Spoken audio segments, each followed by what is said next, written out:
My dear student, exam preparation start গ্রুপের পক্ষ থেকে আমি গুরুত্বপূর্ণ কতগুলো জিওগ্রাফি জিকে নিয়ে আলোচনা করছি। এই জিকেগুলো বিভিন্ন পরীক্ষায় এসেছে, এমন বেশ কিছু গুরুত্বপূর্ণ জিকে। তোমরা এই জিকেগুলো জানার সঙ্গে সঙ্গে জানতে পারবে এই জিকেগুলো সম্পূর্ণরূপে ব্যাখ্যা, অর্থাৎ প্রায় প্রতিটি অপশন সম্পর্কে বা যে প্রশ্নগুলো রয়েছে সেগুলি সম্পর্কে আমরা দেখে নেব যে কি কি আমাদের সেই গুরুত্বপূর্ণ জিকেগুলো। প্রথম প্রশ্নটি রয়েছে, কোন রাজ্যে গান্ধী সাগর বাঁধ তৈরি করা হয়েছে? অপশনগুলো দেখে নাও কি কি আছে। অপশন এতে রয়েছে রাজস্থান, বিতে রয়েছে মধ্যপ্রদেশ, আর সিতে রয়েছে কি উত্তরপ্রদেশ, আর ডিতে রয়েছে কোনোটিই নয়। এক্ষেত্রে সঠিক অ্যান্সারটি হবে এ, অর্থাৎ রাজস্থান। গান্ধী সাগর বাঁধ তৈরি হয়েছে কোথায়? রাজস্থানে। আমরা আরও বেশ কিছু কথা জেনে নেব এই সম্পর্কে। এই গান্ধী সাগর বাঁধ, এই বাঁধটি কিন্তু চম্বল প্রকল্পের সঙ্গে যুক্ত রয়েছে। চম্বল কি? চম্বল হলো যমুনার একটি শাখা নদীর নাম। এবার আমাদের জানতে হবে যে এই গান্ধী সাগর বাঁধ যে চম্বল প্রকল্পের সঙ্গে যুক্ত, সেই চম্বল প্রকল্প কিন্তু মধ্যপ্রদেশ ও রাজস্থানের জন্য তৈরি করা হয়েছে। আমরা জানলাম গান্ধী সাগর বাঁধ সম্পর্কে বেশ কিছু তথ্য। এবার আমরা যাব নেক্সট জিকে কি রয়েছে আমাদের। কোন রাজ্যে কন্যাকুমারী অবস্থিত? আবার বলছি, কোন রাজ্যে কন্যাকুমারী অবস্থিত? অপশন এতে রয়েছে কেরালা, বিতে রয়েছে তামিলনাড়ু, সিতে রয়েছে কর্ণাটক, আর ডিতে রয়েছে কোনোটিই নয়। এক্ষেত্রে সঠিক অ্যান্সারটি হবে তামিলনাড়ু, অর্থাৎ B is right answer. Tamil Nadu রাজ্যে কিন্তু কন্যাকুমারী অবস্থিত। আমরা জানব তামিলনাড়ু সম্পর্কে বেশ কিছু তথ্য। এই তামিলনাড়ু ভারতের একটি প্রধান ভূমি এলাকা বা উপদ্বীপীয় এলাকা, যা ভারতের সবথেকে দক্ষিণের ভূমিবিন্দু হলো এই তামিলনাড়ু। এখানে বিবেকানন্দ রক মেমোরিয়াল রয়েছে। কোথায়?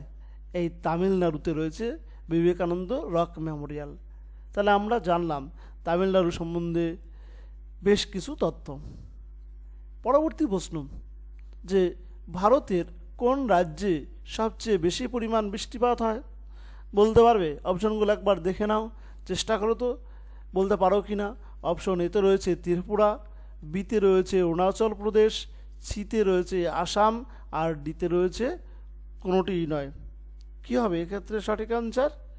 সঠিক অ্যান্সারটি হবে ডি, অর্থাৎ কোনোটিই নয়। কেন কোনোটিই নয় হবে? প্রশ্নটি কী ছিল আমাদের? ভারতের কোন রাজ্যে সবচেয়ে বেশি বৃষ্টিপাত হয়?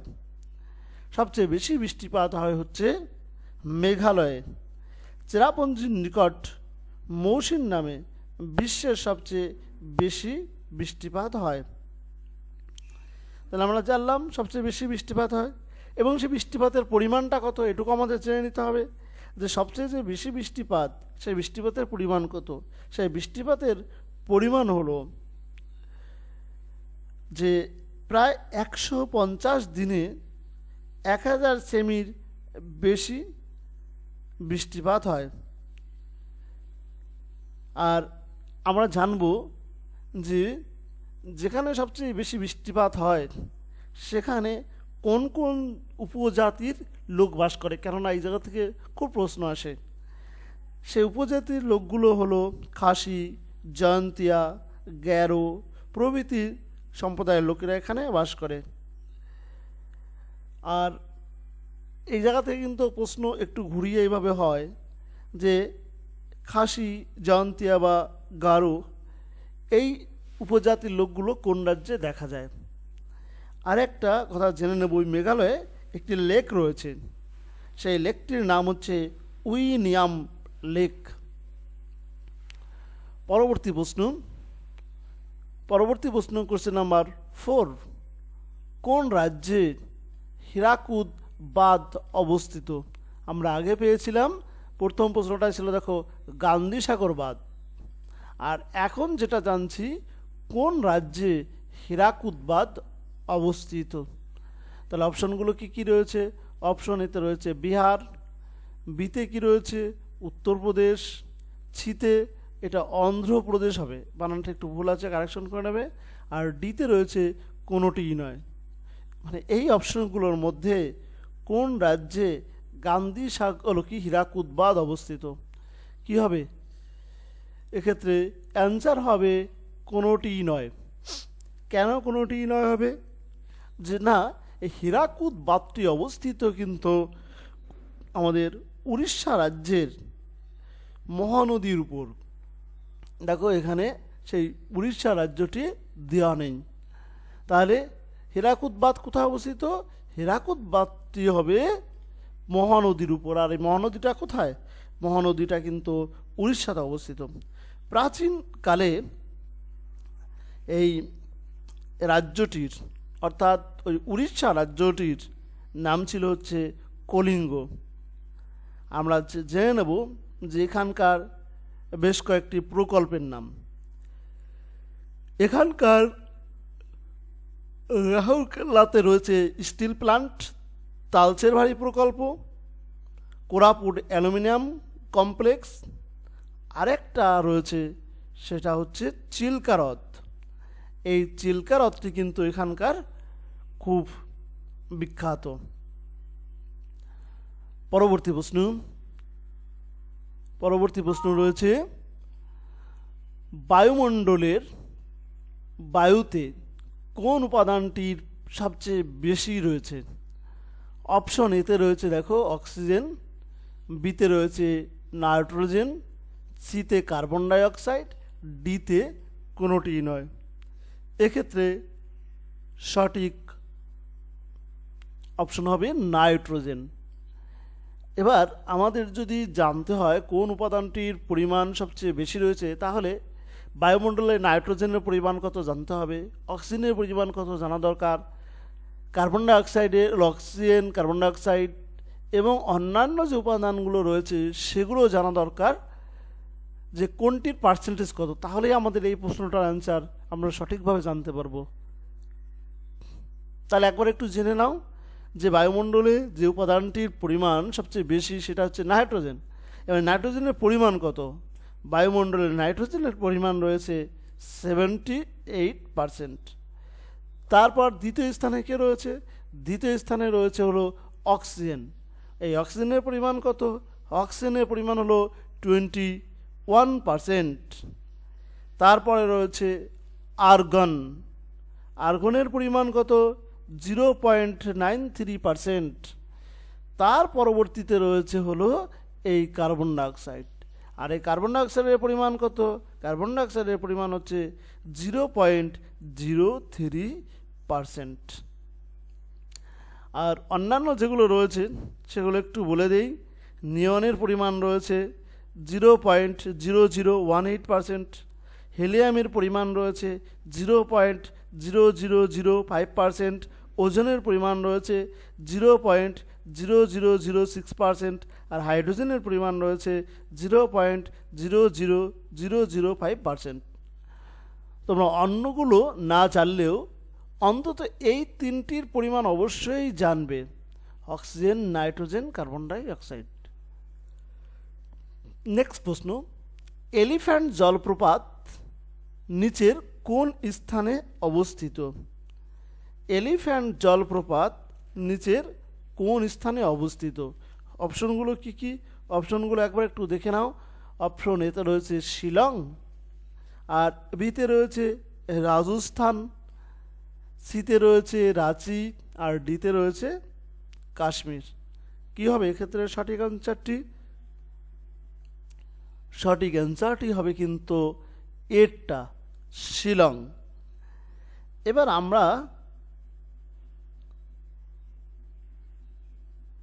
আমরা একটু বিস্তারিত জেনে নেব যে আর কি কি জলপ্রপাত রয়েছে, সেগুলো কোথায় অবস্থিত। আমরা জানব আরেকটি গুরুত্বপূর্ণ জলপ্রপাত হুড্রু। এই হুড্রু জলপ্রপাতটি রয়েছে কিন্তু ঝাড়খণ্ডে। এবার রয়েছে উশ্রী জলপ্রপাত। উশ্রী জলপ্রপাত রয়েছে ঝাড়খণ্ডের গিরিগিটিতে। তারপরে আরেকটি গুরুত্বপূর্ণ জলপ্রপাত হচ্ছে জোনহা জলপ্রপাত, এটা কিন্তু রাঁচির কাছাকাছি অবস্থিত। আর একটা হচ্ছে পঞ্চপ্রপাত, এটা রয়েছে তামিলনাড়ুতে। তাহলে আমরা জানলাম বেশ কিছু জলপ্রপাত এবং সেটা কোথায় অবস্থিত। নেক্সট পরবর্তী রয়েছে 7 ডোলড্রাম অঞ্চল নিচের কোন অঞ্চলের পাশে দেখা যায়। অপশন এতে রয়েছে নিরক্ষরেখা, বিতে কর্কট ক্রান্তি রেখা, সিতে উত্তর মেরু, আর ডিতে কোনোটিই নয়। এক্ষেত্রে সঠিক অ্যান্সারটি কী হবে? এক্ষেত্রে সঠিক অ্যান্সারটি হবে হলো নিরক্ষরেখা। এই নিরক্ষরেখা এটা হবে সঠিক অ্যান্সার, অর্থাৎ ডোলড্রাম অঞ্চল এই নিরক্ষ অঞ্চলের পাশে দেখা যায়। আর এর পাশের অঞ্চলে প্রচণ্ড সূর্যগ্রহণ, প্রচণ্ড তাপের জন্য নিম্নচাপ, অত্যাধিক বৃষ্টি প্রভৃতি দেখা যায়।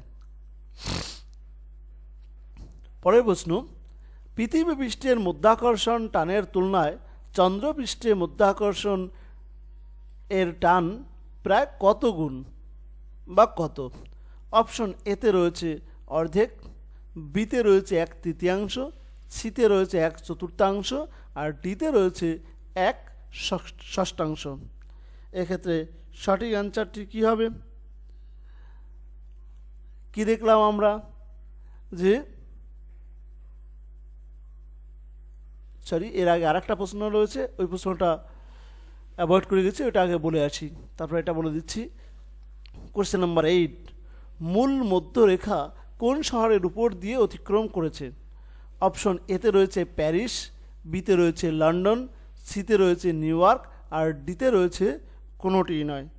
এক্ষেত্রে সঠিক অ্যান্সারটি হবে হলো লন্ডন, অর্থাৎ মূল মধ্যরেখা অতিক্রম করেছে লন্ডন শহরের উপর দিয়ে। এবার আমাদের জানতে হবে এই যে মূল মধ্যরেখা এর মান কত। এর মান হচ্ছে 0 ডিগ্রি। এই 0 ডিগ্রি যে অক্ষাংশ, আর সেটা অতিক্রম করেছে কোথায় দেখলাম? যে লন্ডনের গ্রিনিচ শহরের মানমন্দিরের উপর দিয়ে কিন্তু এই রেখাটি, এই মূল মধ্যরেখাটি অতিক্রম করেছে।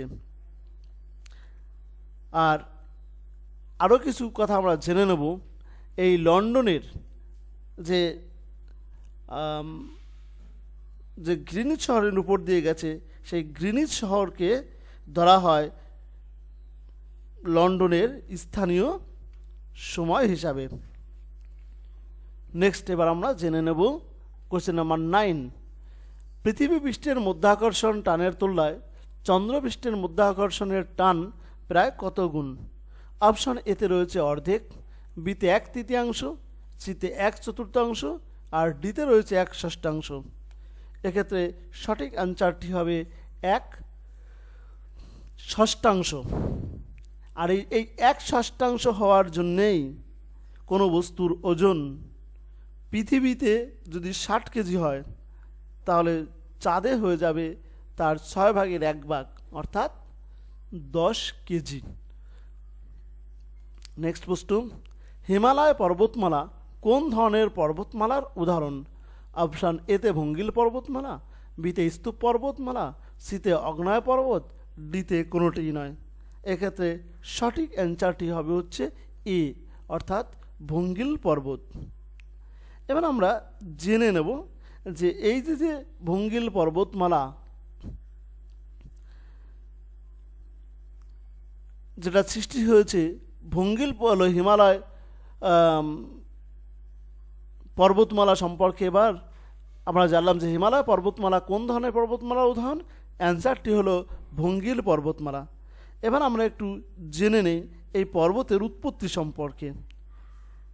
প্রাচীনকালে বা অতীতকালে দুটি মহাদেশীয় পাতের মধ্যে প্রচণ্ড চাপের মুখে ভূভাগের শিলাস্তর উঁচু হয়ে এই পর্বতমালার সৃষ্টি হয়েছে বলেই এর নামই হচ্ছে ভঙ্গিল পর্বতমালা।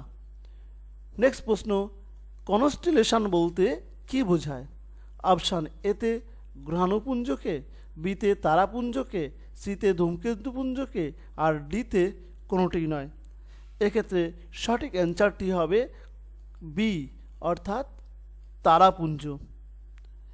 এবার আমরা একটু জেনে নেব এদের সম্পর্কে, এই তারাপুঞ্জ কি বা কনস্টেলেশন কি। তারারা জ্বলে এবং তাদের নিজস্ব আলো রয়েছে। এটা হচ্ছে তারা। আর এই তারার যে গুচ্ছ, এক গুচ্ছ যে তারা, অনেকগুলো যে তারা, সেই তারাকেই বলা হচ্ছে তারাপুঞ্জ বা কনস্টেলেশন। এখন আমরা একটু জেনে নিই যে তারার সঙ্গে অন্যান্যদের পার্থক্য, তারা কি, গ্রহ কি, এগুলো সম্পর্কে একটু জেনে নিই। আমরা একটু আগে বললাম তারাটা কি, যে তারাদের নিজস্ব আলো রয়েছে। আর গ্রহ যারা, এই গ্রহদের কিন্তু নিজস্ব আলো নেই। এরা কি করে? এরা তারার আলোকে আলোকিত হয়। এবার আমরা জানব যে তাহলে সূর্যটা কি। সূর্য কিন্তু এই তারার অন্তর্ভুক্ত, অর্থাৎ নক্ষত্র। সূর্য কিন্তু একটি তারা বা নক্ষত্র। আর পৃথিবীটা কি? পৃথিবীটা কিন্তু হলো একটি গ্রহ, যা আলো পায় হচ্ছে সূর্য থেকে। নেক্সট প্রশ্ন, সূর্যকে প্রদক্ষিণ করতে একটি